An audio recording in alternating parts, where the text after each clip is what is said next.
Alright guys, welcome back to Sonic CD. Oh shit. Never mind. There goes my whole joke. Oh shit. Eggman took it a step up this time. I've just it's well, first off, it's Sub-Zero194668 here. Today we got these other two assholes with me. I'm eating cake right now. I am Roy McEaters or Roy McGammer, whichever you prefer, really.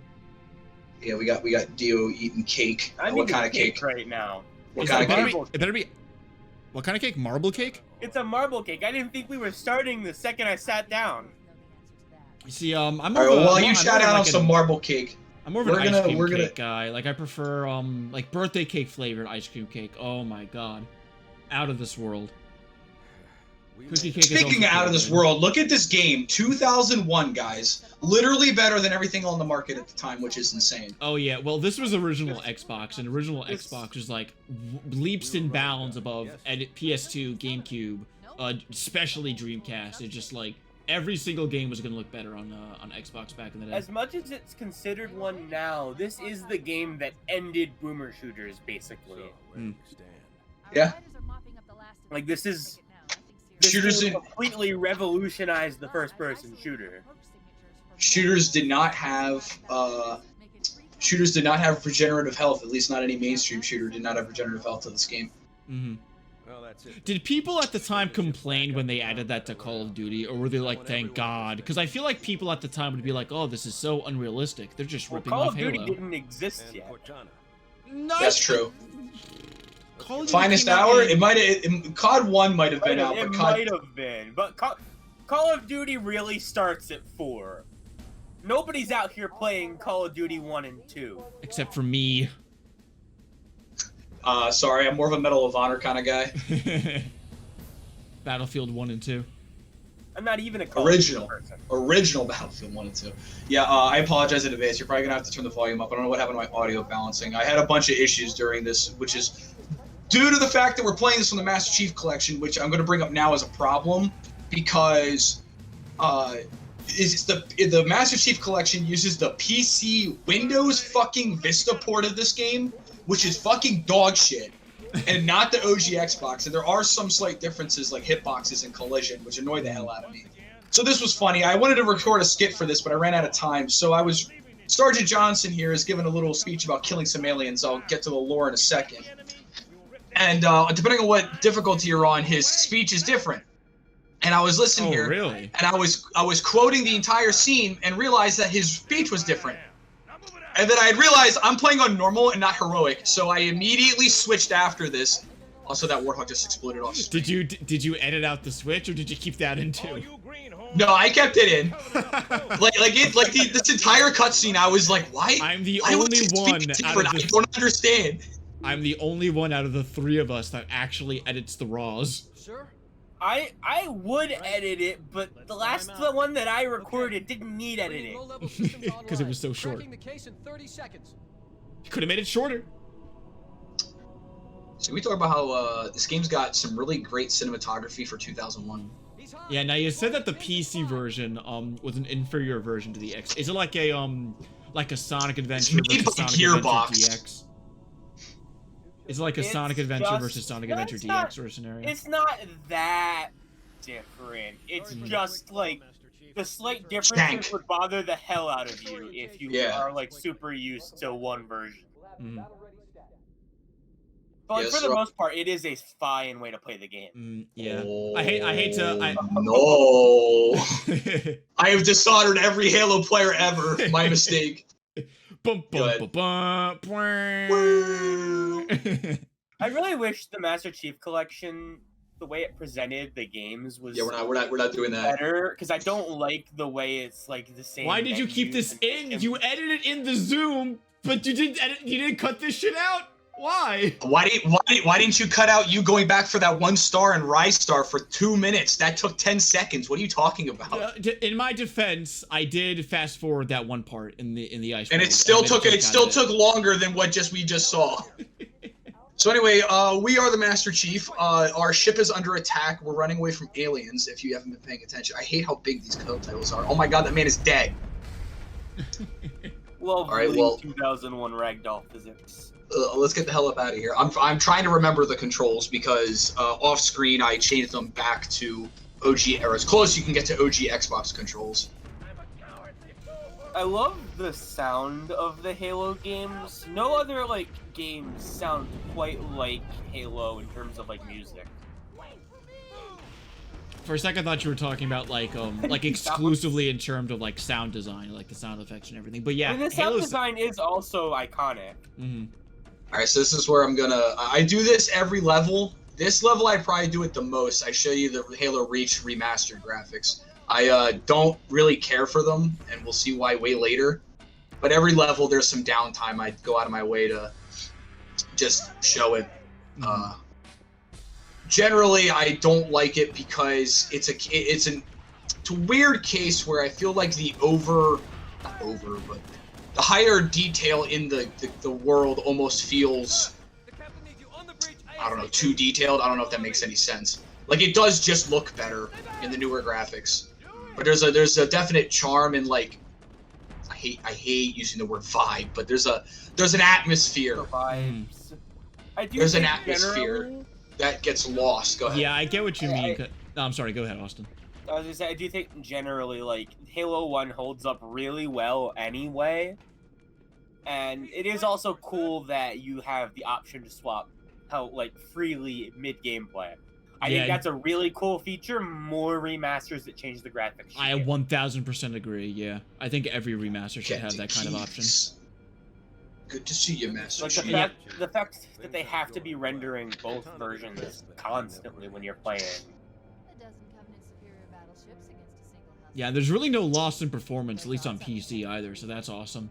No. But yeah, I get what you guys mean when you say that, like, like in terms of the atmosphere, the new graphics and the old graphics are different. To me, it's like the new graphics are like a little bit too polished, a little bit too like this was a early Xbox One title, right? And they wanted to make it seem like that they wanted to make it look as next gen as possible, and like the game looks beautiful in the remastered graphics, but I definitely do think that you lose some, I guess, sense of like humbleness. I think. Where does pipe come from? I don't know. Sorry, go ahead. But I think the most impressive and coolest part of the remasters is not present in Halo 1, and that's that for cutscenes in especially 2, they're like super beautifully like CG animated. Yeah. And they don't do that, I don't think, for 1 at all. They don't. It's all in engine. Yeah. Yeah, the Halo 2, the remastered Halo 2 cutscenes are really funny to me because like it's like some of the most gorgeous like CG cutscenes I've ever seen in a game, but like the voice acting is still from the original, and the voice acting in Halo it isn't bad. It just doesn't match the production value. No, they redo the voices for. Do they? Cutscenes, yes. Okay, never mind. Well, it still sounds bad. It sounds goofy. I don't think they do. They don't? For 2 anniversary, I don't believe so. No. Okay, I could just be fucking wrong. Or the quality's actually just really great, and you're just a crybaby. Good luck, Master Chief. That's also possible. I like when we put this USB in our head. Your architecture Isn't that different from the others? Any funny ideas? All right, so yeah, we just talked over like the entire literal plot of the game. We ran away from some aliens. We're now, our ship is literally about to like be destroyed. So we gotta get the fuck up out of here and take our AI with us because they'll figure everything out if they do. Yeah, I do this whole switch over thing a lot more often this first level. I tend to not do that. It's like as every episode goes on, I do, like, for example, I have fucking like the accolade, like since I'm playing on the Master Chief Collection, you can play with like in-game achievements. Oh yeah, check this out. There's first off, fuck scooters. No scooters on the deck. The lost calico cat. Okay.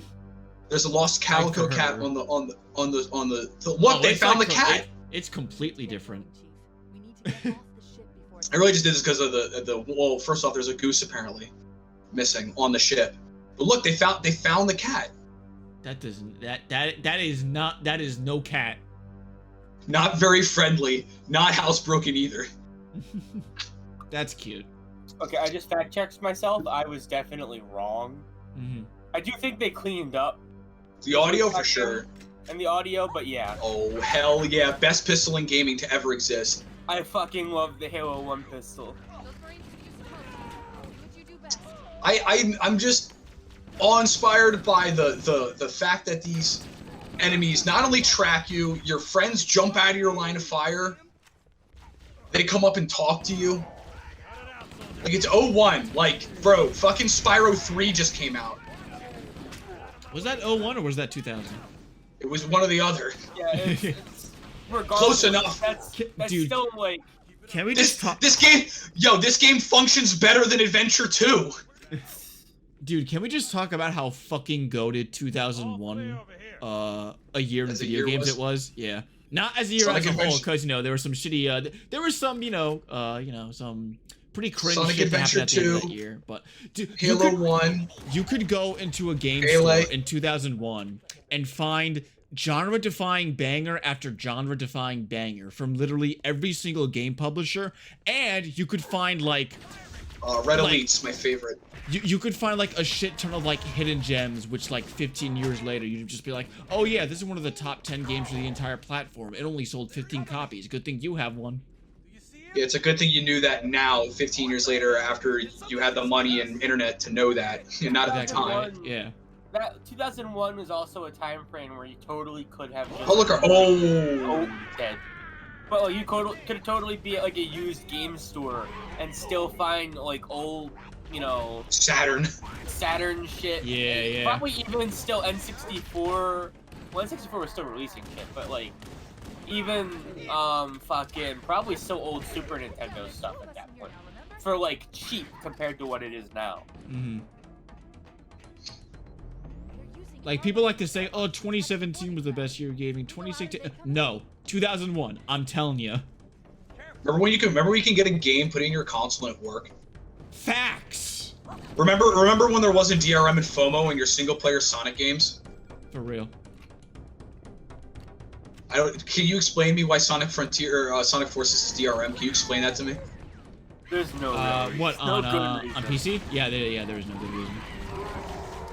Every Sonic release has had that on PC since like Mania, and they removed it for Mania after a little bit, but not for Origins, not for Frontiers. I don't think they removed it for Team Sonic Racing.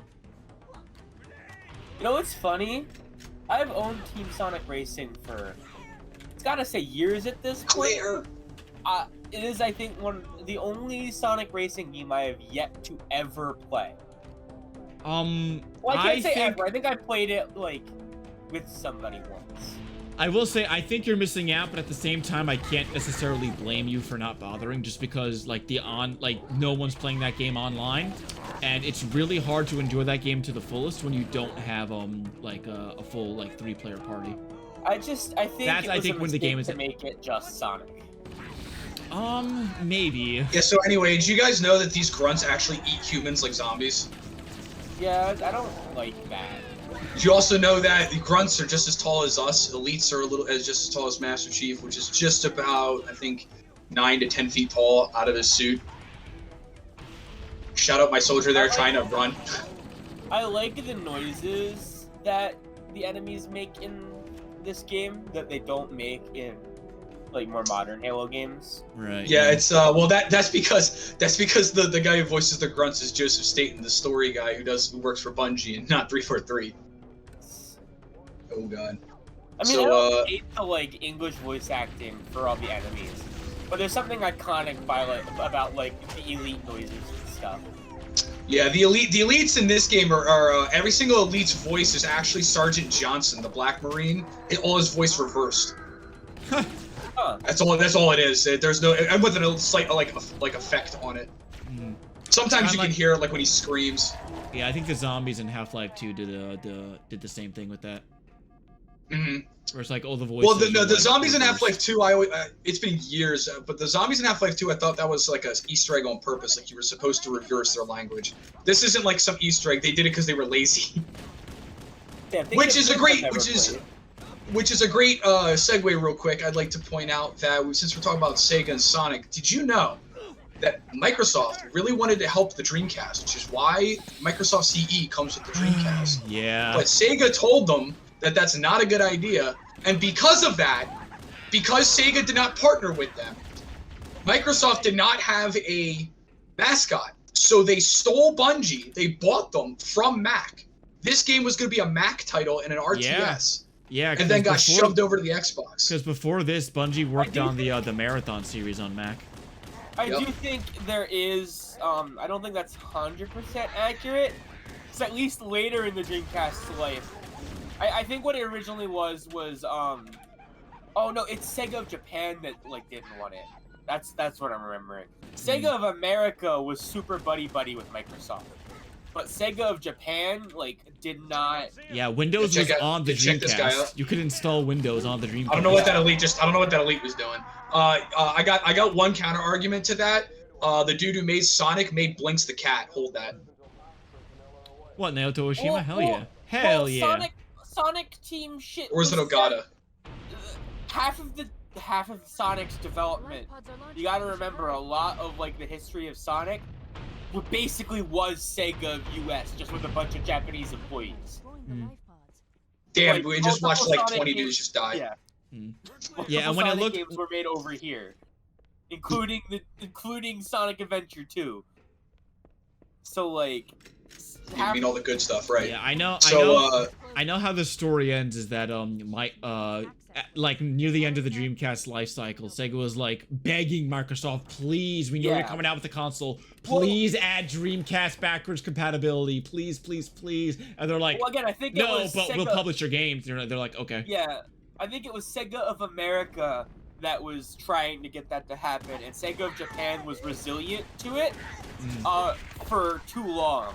And by the time that, like, by the time people higher ups at Sega of Japan stopped being kind of delusional and realized that the ship was sinking, it was too late, and Microsoft had already moved on with the Xbox as its own that's thing. why a lot of non-Sonic stuff ended up being Xbox exclusive. Yeah, as far as like, they still had a a big partnership.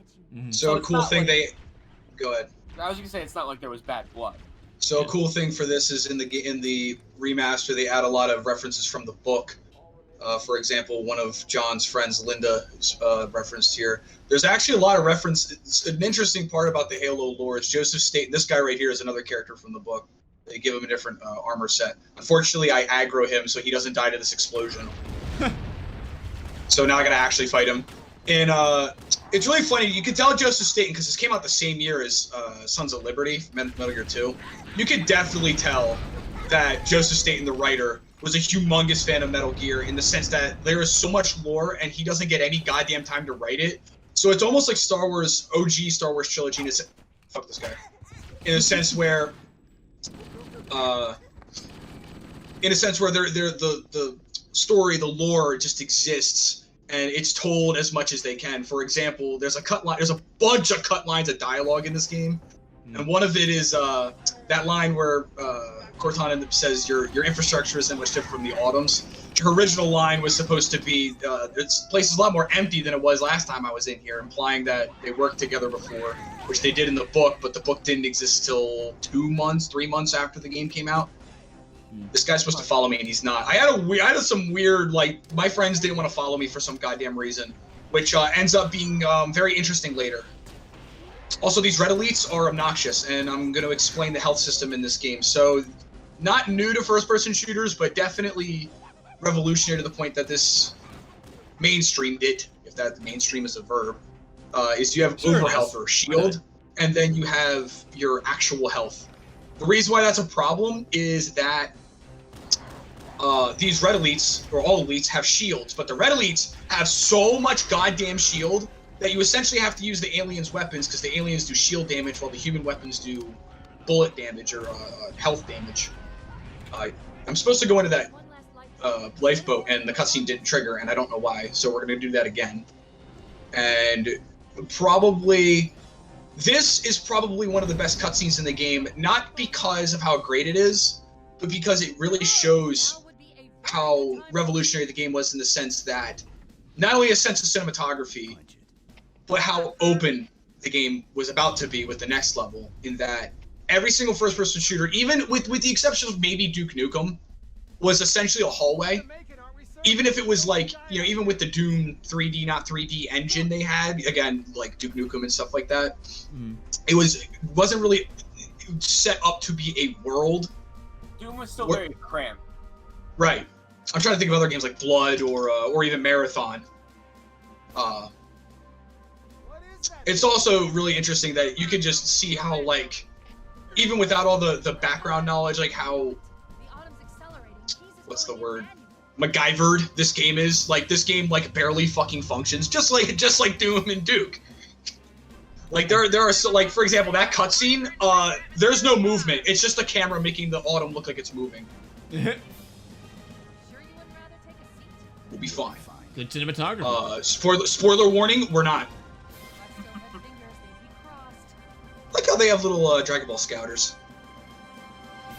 I hate how they get rid of that in later Halo games. So what happens? We'll find out next time after we see the light of God. Oh my God, my eyes. Wow.